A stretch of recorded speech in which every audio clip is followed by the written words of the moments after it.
Salut à vous tous qui nous suivez en direct de la XCM TV, votre chaîne de préférence et pourquoi pas de référence. Nous sommes là dans le cadre de notre émission chronique JDCR. Comme on a toujours eu l'habitude de vous dire, ici, chaque jour qui passe, un plus s'ajoute. Aujourd'hui, nous sommes dans notre 4e numéro de l'émission chronique JDCR. Comme d'habitude, nous disons toujours, notre émission est bilingue. Pourquoi? Parce que les anabato bazana banda pour nous sauter à l'écran en français. Alors, Tolingi ezala émission moko à proximité pour nous kusunga. Na ba papa na biso, na ba leki oyo nanu ba komi na ba niveau wana te ba comprendre makamuni tolobaka par rapport à chronique judiciaire. Et aujourd'hui là, vous aurez la chance il y a comme on a les sous maître na bino obo mesana na yebo mona kaimingi. Sans plus tarder, nous allons le voir. Bonjour maître. Bonjour Maman Thérèse. Oui, maître Batonio Soko Bayebio, est-ce que Mambo Tezali pour Bazola non? Merci Mina Bango, on sa confiance dans RCM, merci de sa confiance dans l'émission na Yomoko, et puis on sa confiance dans la justice à Bokanabiso, et aussi dans sa confiance et pas dans le bazar à temps, on va disposer à temps dans la RCM, auditeurs, auditrices, et puis téléspectateurs, en tout cas, les Sibinombo de Makassi. Oui, maître, les lots et pas notre côté, c'est déjà la deuxième intervention par rapport à l'émission chronique judiciaire. Les lots n'a évité et l'eau qu'on y a malonga au ici pour nous expliquer la population bazolata. Bon, les lots préférés qui tournent la mine au viol. Viol, les anini, viol, et ça la marata nini, et sanctionner niveau et tout le niveau à viol. Voilà une façon de nous les lots qu'on a les lots des avoirs. Ok, tellement que Bolandaka, l'émission à tout moment, les lots mettent à l'objet de Zolanda, infraction et viol. Parce que les lots comme autres, les lots kakaka. Les lots se commettent à l'ingi à expliquer sur infraction et à viol, et zali mini, mettre malobamboka. Viol et zali, d'abord, ils allaient se définir comme pénétration non sur eux mobile à Rossala na organe na yé pas ya moisi. Yango to benga ki kala viol. Mais à certains moments il y a une évolution compte tenu à makambo de Gagina Est parce qu'il y a des activités, il y a atrocité monsieur qui est incroyable dans le niveau Est où tout le monde qui viol et comment il est utilisé comme une arme.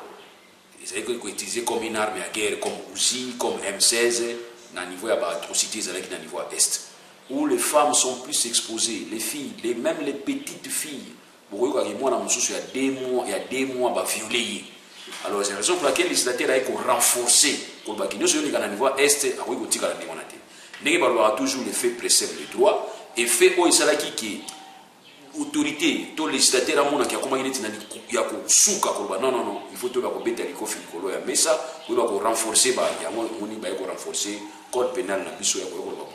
Viol est tiré qui organe ya mobali et ça la pénétration par moi si les avez défini avant les lots viol est comme peu élargi ya ko toute pénétration de tout objet c'est-à-dire même objet nous sont utiliser pour nous cause na orifice ya moi si wana ba ko définir comme étant viol et ben élargi la ko ba ezaka moi si même ya mobali surtout ni ba no yanike parce que tout le monde appelle système où mikolo ya nini ya pédophilie kolo ba neti ya kota homosexualité. Donc voilà pourquoi est-ce que la situation ya est est renforcée par loi et que pesa mon caractère monsieur pour baké et ça ka que organe ya mobali mais comme na lolé mo continue lito ya mwasi yangani sans consentement na ye ils appellent considéré comme viol.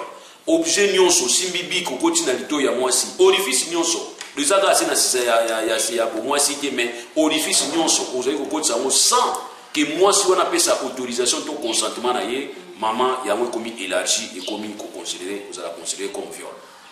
Merci mingi maître ndenge au PCC explication par rapport il y a viol parce que population peut-être va penser que viol est kaka ndenge to kanga makana première définition on or que viol est se développer par rapport à ba événement tozo kutana na ngo na mboka na biso maître question na ngai koki kozala liboso que nani oyo akoki ko commettre infraction viol les alliés de l'écanion so azali ko se situer na position ko violer partenaire naie sans consentement naie et au-delà de ça loi il faut définir aussi pour protéger mineur ko lobaki relation sexuelle nyonso po ezali consenti ou non et pas ya moi si nyonso azali na C à 18 ans to benga mineur consentement na eza nul. Donc yeba ki soki bakangi yo mobali ozali kozwa to olandaki mwasi to ozalaki olandaki moto tambolaki na mwasi ou azali na mineur ou azali na âge amuke, quel que soit consentement na ye doit elobi ke consentement wana ezali nul. Donc c'est que yango mpe ezali viol. Mutu wana azali mpe kozala poursuivi mpona viol dès lors ke osali rapport sexuel na mwana mwasi oyo azali mineur ou azali na moins de 18 ans. Oui, maître, on a vraiment yebani makasi parce que les autres hommes on appelle ba jeune garçon belé le biloko bazo sala batata ya mikolo même na mboko na biso tozo mona ba papa mikolo apparemment balingi susu basi ya âge na bango te bakomi kaka na bana wana ya miki. Mais maître quelque part tozo remarquer nini mwana aza mineur mais azo bimana papa mokolo mais azo sala ngo comme si ça devient une habitude. Sikoyo wana ba papa wana bazo violer kaka bien que mwana ye moko pe amesani na ye na système ngo azo landa papa ngo ou bien échanger comme ce qui est vrai, il faut tout remarquer. Organe ou azali ko protéger société, tout organe de bengaka partie poursuivante, tout azali na action maître et action publique ezali procureur, ba bengaka parquet. Donc parquet na cadre la rechercher l'infraction na yi, ba PCP pouvoir élargi ya ko luka ba infraction même ceux qui plainte ezate. Donc ba benga ngo saisie d'office ya parquet. Parquet ko se saisir na office na ba bilo ba mikende.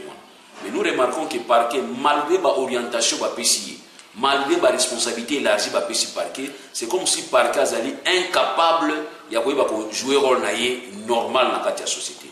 Donc, le rôle de saisir d'office, ceux qui ont un âge moins, c'est-à-dire de 18 ans, et qui tata moka mokolo azotambola na ye, ezala maman ya mwana wana mwasi, ezala tata ya mwana wana mwasi, ezala famille ya mwana wana mwasi, ata bapesi accord na bango, yeba ke acte wana on a parquet à considérer comme étant une infraction.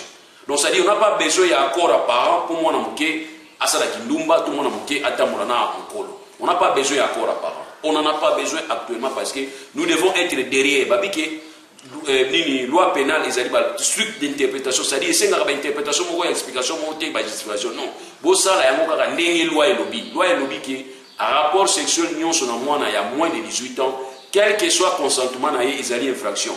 Yo parquet ko mona ngaka infraction banda le loti na suka. Mais toujours remarquer na niveau à parquet mususu ezali. Bozuka ndenge wana babenga ngo shida. Shida wana omuntu bani ko tia mobali pression, pesa biso mbongo so pesa biso mbongo to kotika yo. Tout ça ezali ko conscience comme violation ya bible. Parce que balobi ki na cas ya viol, amende transactionnelle, ezate arrangement amiable, ezate ezali kaka respect ya parole, ezali ko lobaki. Bokangi mutu na viol boko condamner kwani parce que ba atrocité zo le kana est na biso. Et il faut qu'on décourage les délinquants. On ne peut pas décourager les délinquants sur le cas que au Subaha a été coupé à 500 francs, on a 500 dans la poche, na Soubi, Bakayina a payé 500 dans l'équité. Balobi pour na kamatali viol, maman, on a qu'ils allaient vraiment strict application. Et ensuite, net na niveau Kishasa, na ba parquet nyon sur ba association ya protection ba enfants izali. De manière à ce que moi na yeko se plaindre, famille yeko se plaindre pour na viol. Bango ba kozwa dossier on a netiza ya bango ba ko financer yango ba ko kenango ti ba ko fixer dossier na niveau tribunal pour permettre que délinquant à la condamner. Mais malheureusement sur le terrain c'est pas la pratique. Au moins ba papa magistrat mususu ils vont s'arranger ba ça ba acte de désistement na viol acte de désistement zati. Même si on désister parquet le but que biso toujours continuer na dossier na suka. Voilà. OK, merci beaucoup maître pour na kolimbolela biso makambo comme il faut.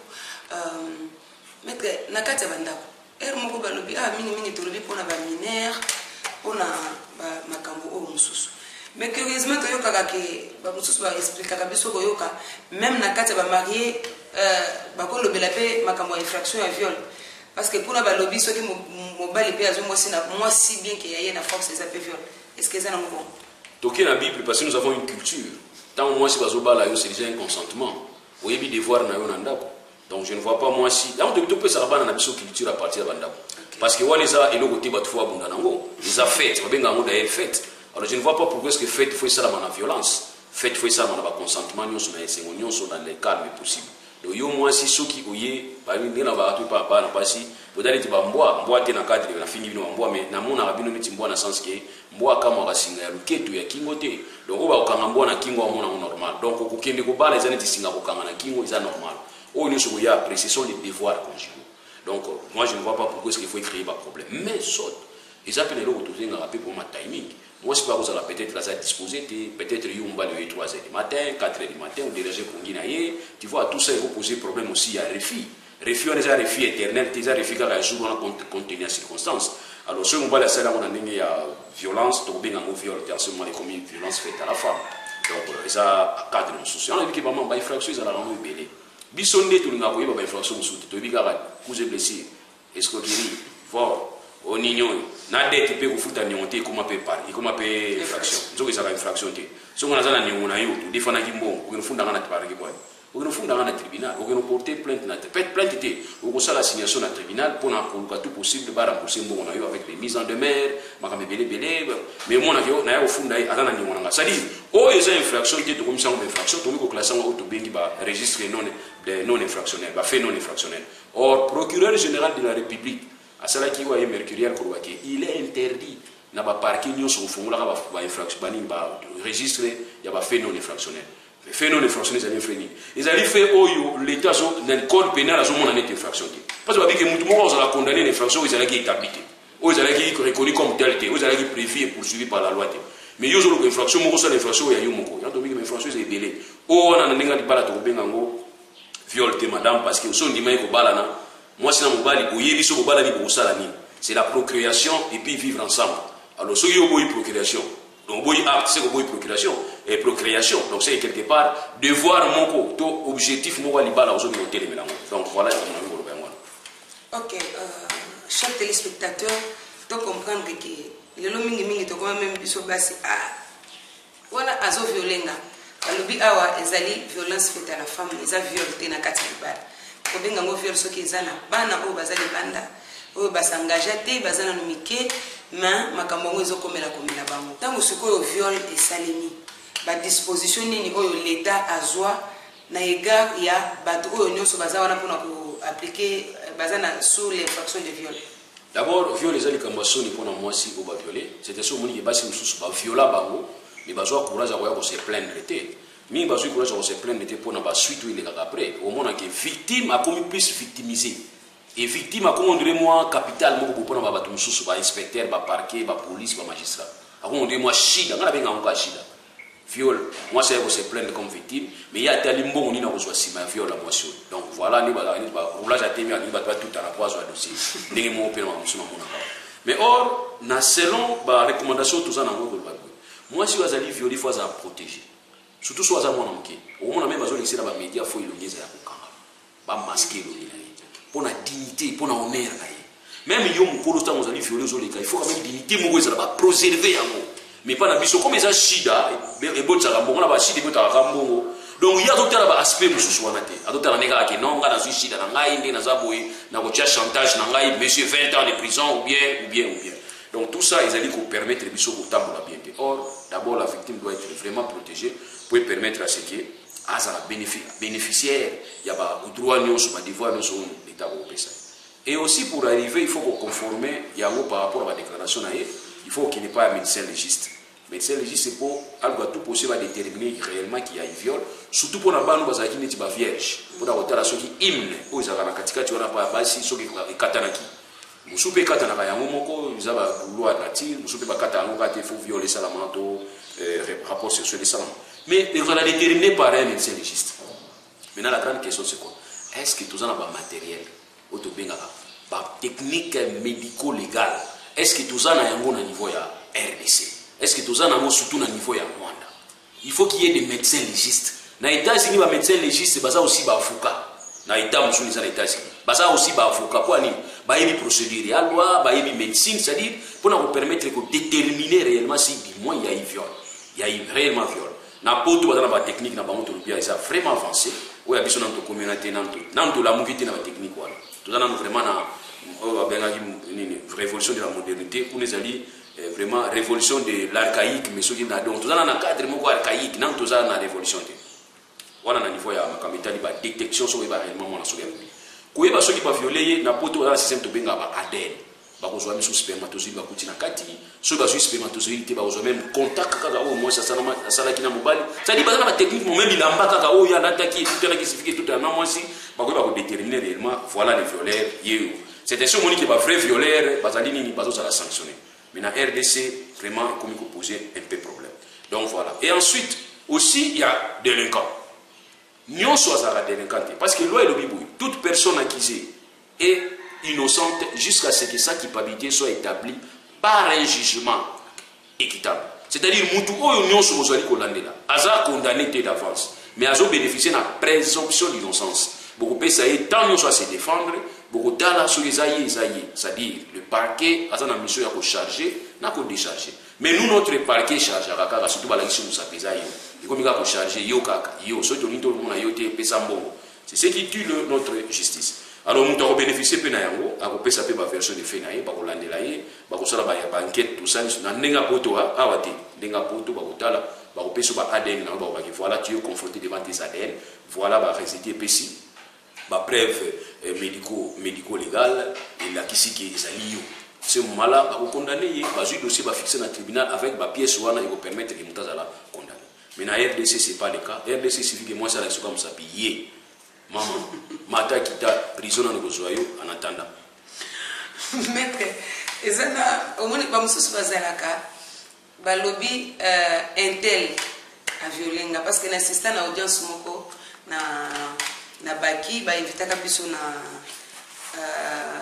magistrat militaire assistant Malikido to assistant kuna mwana lobby papa wana ya militaire ndi akotsa nda mais curieusement papa wana azoboya ba memi mwana l'hôpital mais quelque part ba tu ba comment se plaindre maître tant ba memi mutu l'hôpital donc lobby te kaka eza obligatoire que ye kaka sali yango bien que mutu lobby. Mais quelque part, tu as remarqué que les médecins peuvent les Cambouézans ont clairement PCM à dévier la situation. Est-ce que nous avons ça bien? Ce qui est vrai, il faut comprendre que les médecins nous sont médecins prêter serment. La prestation seulement la maman est hypocrate par il y a moralité, probité. Donc un médecin ne peut pas être entraîné dans la délinquance à sens interne. Parce qu'il a une conscience professionnelle à protéger. Donc je suis sûr que les médecins sont dans le sens où on a un médecin basali. Au côté de l'essence qui a influencé le procès, en tout cas, place n'a pas eu en enfer, place n'a pas eu en pas hôpital. Et quand on a hôpital, on va me rabattre ça l'examen. Qu'est-ce qu'il y a là-bas? Au moins, il y a un microscope, il y a 1953, il y a 1946, il y a des abonnements. Mais les lots n'ont pas tout besoin pour évoluer, il y a un sous de maman, moi journaliste, n'a pas tout sous. Donc pour toi tu yiba bazolanda ba ADN na yo tout ça qui nini ba empreinte na yo bazolanda bdo nusu sadi yo bazola isa oke yiba ki yo bitali intira ko wanga izanga mna yiba ki mais awo izali ba yibi na nord ba ekanga ba yibi na sud ba ko tuna yibi ba kanaki na sud akenda ko tuna nord te nana koma nord te ayibi tu nord te mi batali ga ke posa va ole to tika ga fida mo boye to le saka yiba la kipe na te ba na kipe ko ne ba sur la télévision que moni moto mo yibi minan ba sambisiete. Tout ça, ce sont des pratiques vraiment regrettables. Donc, médecine, il faut y participer. Science d'une générale, il faut y participer. Dans on a une mission impossible, une enquête impossible. Dans d'autres enquêtes impossibles, nous sentons que nous avons NASA. NASA, c'est-à-dire américain. Où est la radio, on a ligne, pour la photo, la photo. Tu vois, tout ça, vous sentez que la science participe pour pousser le juge à se prononcer vraiment dans la réalité. Mais il n'y a pas de mission. Ceux qui sont en hôpital, ceux qui ont aspiré, au bout de la nouvelle. Il est monsieur Zakunati. Bana oba mimana wono ba mimba ngomba tsara ba examen wana. Bazana no examen basala ati ba ndekona. Ba ki ga fumoli makoba tali ga bi ba violer. Mais la vraie question c'est qui nani yo ya violer. Ça c'est la vraie question.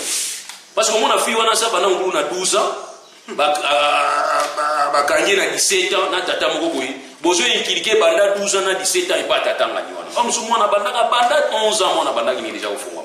Donc tout ça, il n'y a pas de problème où tous allez comment on a niveau à RDC. Bon, que voulez-vous, c'est une loi, on ne peut pas commencer à discuter contre la loi, mais la loi qui est prise comme l'a dit auparavant, c'est contenir l'atrocité sur le canal Est, na Est, c'est bien que violer à Est, c'est beau dossier. Si vous avez violer à Ouest, c'est pas un problème dans le bino. Yo violer mon moi si au lieu de tirer moi au juste dans zété au côté dans les au passolier tu vois tout ça ça pousse les gens à comment dire contre le violeur. Or le violeur à Ouest c'est pas un peu modéré. A violer na ya tambo ya kinaye bino na ko boma boyebi sana ko violer moi so bomi pose wa nini atande kuna siko lobe o violer sunani voilà c'est ça un peu les problèmes toi na mo ya moto bike loi wana ya mweza di renforcer et bino ba parquet ba magistrat botika système ko mona ka mona ti shida botika bino partout shida ça non botia loi ndenge loi ko mona ki besoin décourager pas tout plus que bozo ça le côté parce que c'est moi la soko kangi mutu bolisi que mutu a violé bolisi na flagrance bolisi on a niveau tribunal ba condamné monde entier ba yebi ke kingandi malgré rana ye azalaki mukonzi ya place boy azalaki kingandi place boy mais ba condamné ye parce que a violé ki mwana ngani ye ba tous ba moni ke ah soki mutu amunene nde mwana ba condamné ye soki patron soki chef boy soki mutu a sécurité boy soki colonel soki général soki nani ba condamné pour la viol bon moi qui poaka so na ke violé c'est que ba ko mangai o ko mona nyoso le ko bangisa ba ko violé mais ouais bino ba to azuzu azo violé ba obenga ba honorable ba ouais ba ya mbongo mais ba ouais mike ba violé te ba ya mikolo bazo violé mike bazo violé bozori ke na bango ti ba para ba ko teka mapango pour pas pesa bino ba man transactionnel vraiment c'est la honte vraiment c'est la honte yama bi ngai à un certain moment na ko mananga ta maçon na zo mananga ta za ngata colonie comme ça na za la laisse parce que musalo biso pezo beba ka mama izaka ba médecin te bazo bebisaka ba serment na bango même biso ba avocat ba magistrat ba juge toujours bebisaka ba biso ba serment donc nga quelque part na ça na métier ya maboko pour na mona na za la l'aise. Merci beaucoup maître pour l'intervention oyo mais est-ce que toko yeba mutu oyo bakangi a violé basambisi balobi yenda violé siko l'état a prévoir ba sanction nini pona bon ba sanction ezali lié na ba circonstances où ezali pour accompagner infraction. Vous comprenez, il y a des circonstances aggravantes. Les gens qui ont violé, tant violé, ont créé moi la maladie. Moi, on a eu maladie de sida. Donc, tu vois, c'est moi là comme une infraction, je ne suis pas Camille Coloana. Et ça a aussi conséquences terribles. Moi, on a violé, on a peut-être vierge. Il y a une moralité, on a négocié ça qui yo. Au bébé si moral, na libéla parce qu'il faut ça la prête pour y avoir mobali. Et aux ans âge moi comme toi ça la prête, moi ça la prête pour y avoir mobali. Quand les amis sont 14 ans, c'est combien de temps on a besoin de les comment au-delà des 18 ans, la fille est déjà mûre, il y a un mobali, il y a préparé dans le et puis on le fait calmement avec toute douceur pour moi on va bénéficier n'a pas et c'est mon sur le mais yo mi bébé c'est lié avant. Tu es pété choses à non doki. Ce qui nganga na mutatinda qui kende ko filaka bana bato ambasi pour pesa bango bututu. Tout ça ça va circonstance ko to ko tala tout monde. Mususu pezali ba violer moi na sima kufi. Net na esezali. Comment ils ont violé moi dans 3 mois 4 ata bino moko na bité so isenga ngo za rappel non ba science bozo ko taka ya moi mais trezaka na STT na matadi dernièrement to yoka ka gouverneur a dekaka mwana moko mwana ya bébé mais un type là a violé mwana wana mama ina basu mwana kufa donc apparemment ils ont tambola c'est dit ngai so to bito so ba technique ko za na poto technique na sens que to za na certitude que yo kingali yo mto viola ki ba moni ADN na yo ya yo puisque ADN za ba information ko mtu moko za na nga ye moko na monde entier ba moni ki za yo place na soutenir la peine de mort ya monate place na soutenir ma peine de mort donc mutu ane mona boko pese ba biloko na prison te pour bozo sala ba dépense ngana ko sala la te ki ngai na za contribuable à l'état na pesa à l'état ba impôt pour aller sala ba prisonnier ba sala ba ndemo non ngana ko supporter ngota alors mutu ane mona avec certitude bo juillet ki za maye ye vraiment bo teli ba test nyonso ki za ye bo pese en défense ndeko na en tout cas bobo na bilo ba nyon ba bundana on a lion comme ça pour faire la passe. Donc voilà pourquoi on a soutenu la peine de mort. Et si les États-Unis ont bangaté, peine de mort, les États-Unis les amis. Mais pour les autres, c'est parce que nous avons eu une certitude. Au moins, comme ça va au Talika, moi, si oui, moi, ça l'a dit, c'est fini, alors ça peut aussi entraîner ma erreur judiciaire. C'est ainsi qu'on a prouvé là, tout un moratoire pour la peine de mort. Mais les États-Unis sont violés, parce que les États-Unis qui ADN, il y a 234 ans. Condamné qui tata mourir mais au 234 na ba juge ba miko fela déjà alors mutu ane na seke aza mutu akoi ba muso akota mona couloir de mort c'est-à-dire kuna ba sala ba kubuma ba mona ba siani ba kuma bango parce que on peut pas commencer à garder les délinquants les autres délinquants c'est genre makasi poani parce que okangi mutu ba papa na mama pesa mbongo kubimisi mutu wana alors mutu na yo seka bato ya sala ki mabe ngai papa na biso na mbongo na bimisio alors soki nga vraiment solo ba biso ndengwana oyo ko seka biso susu en tout cas l'état faut kanga so mutu susu ezama. Ok, donc voilà, voilà, biso toyoka ndenge tozoyoka na l'état tant bazo katela mutu parce que tant que expliquer bato pona ba oyo ba mesala na bango na pratique toko yebisa bango ke soki l'état kanimo bakenda na kasho basala combien d'années bon yo to ba yikeza la ka maximal na 20 ans on dit que 20 ans est maximal donc maximum on benga maximum 20 ans mais na kati ya 20 ans on a to bikeza extrémité ou à soukander mais si on était même liwa et ben au moins de 20 ans on commet une sanction ils allaient prévu dans cas ya moto à salimère mais si on est même liwa tu as viol et puis dans des circonstances beaucoup aggravantes et qu'on souka na maximum na 20 ans et ils allaient minimum na ils allaient nager entre 5 et 20 ans na katika tiwana selon par rapport mais en tout cas maximum na c'est 20 ans. Ok, merci beaucoup, chers téléspectateurs. Pour lundi, intervention, on va mettre par rapport à infraction et à viol. Maître, est-ce que vous avez il y a sa population par rapport à l'infraction pour te clôturer? Pour un viol, pour ça va tout pour arrangement à l'amiable les raté. Donc famille non so ba violer qui moi on a bien moi si vous ça l'arrangement amiable vous avez escroc vous avez farceur parce que l'obi va violer moi on a bien besoin sida tout le monde a bien besoin zemi tout le monde a bien besoin kufa tout le monde a bien besoin babe voilà et kokana nambo bien besoin. C'est ainsi qu'il faut que vous ayez tout déterminer dans le cas de viol pour tout décourager parce que dans le niveau est en bas, quand on a souffrir les lots violent comme on dit armes de guerre, armes contre Bassi, pour la baby sa réputation à moi aussi parce que moi je dois avoir une réputation. Moi je dois violer vie na bébé parce que tire la subconscience na bela na bela alors ça monto soni vie na bébé et puis dans la société on allait tirer pousser dans la fille on va violer qui il y a un faut donc qu'on a dur contre viol pour permettre à ce que tout le monde va besoin. Alors par rapport à la justice, donc c'est le parquet a tout possible, n'est-ce pas, à pour ça la dur, vous allez soupleter comme ça va fleur mettre la chida pour ce rambo. Et pour la société, vous savez pas la tout ça, muto va violer pour mon aîné rejeté dans la société, au contraire vous soyez bon encadré pour te lutter contre le viol réellement. Maître, par rapport à l'intervention, il y a une question sur son pays. Les gens qui ont parents effectivement que moi je vais violer. Mais la famille peut-être est violée, ah bango bazana mbongo biso tozana mbongo te to solo la kaka na famille ah te soki to kena l'état kuna ba osenga biso mbongo ebele to solo la kaka na famille sile la kaka. Est-ce que ezali vraiment manière ya malamu ya osili sa makambo? D'abord l'état c'est un mot pour la cas violé. L'état c'est un violé. Et en plus l'état normalement si on tali bien l'état osenga jamais ba tombongo pour na cadre ya ko sanctionner infraction. Parce que yo rôle na yo l'équipe za pour rechercher l'infraction. Muto ya idée yo pour la infraction il faut signer son bon. Donc voilà, il y a le coso, il y a tout le normalement, il faut enregistrer plainte à Muto. En tout cas, frère, ils ont raté à foutre. Surtout si vous êtes victime d'une infraction. Une infraction comme telle, ils allaient contre yo, contre la société. Et yo, l'État, vous allez pour protéger Batuna Bilo Konamo dans la société. Si vous devez rapporter l'État qui est notara qui gagne c'est une dénonciation où l'État faut faire un dossier à l'année là. Mutuana besoin mbongo kaka soki a se constituer partie civile na infraction préjudice causé mais au senga mbongo on va violer au pesa biso na $50 to fond la dossier ils a muyibi ah tout le peu vérité non ils a vol ils a muyibi pe mususu parce que l'état obligation na yo zali ya kokanga ba violer ngana yo bisa que violer yi alors l'état au fond la dossier mais ba frère mususu peut-être ils allaient ba frère miki ba frère médecine ba oyeba wana ça va mais ba avant to fond la dossier pesa mbongo ils a até les a normalité, les a vol sur l'État organisé. Nous ne pouvons pas accepter.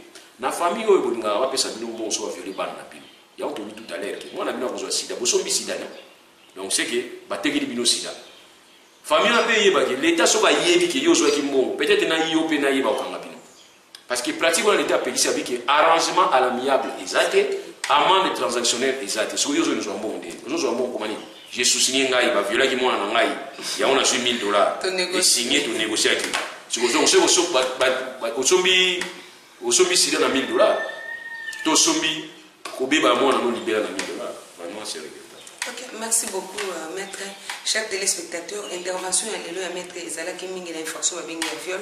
Alors to décourager comportement wana mingi ba parents botika système wana ya ko bongisa ka à l'amiable na famille bo vandi kaka kuna abomonité et ça sonne soki batu bayebi soki toke kuna l'état osenga sombo alors ezan de destruction ya mwana na bino parce que belé lelo bazwa sida bayeba mibale na kindumba te bakoma na sida mususu sida kaka te azwa maladie moko sexuellement transmissible oye ko nuire même un jour tango akobala komi mwana azobota te boyebi te ke viol wana ememela ye makambo donc mpona lelo intervention na biso esuki wana tokokutana susu na numéro mosusu ezali koya merci beaucoup.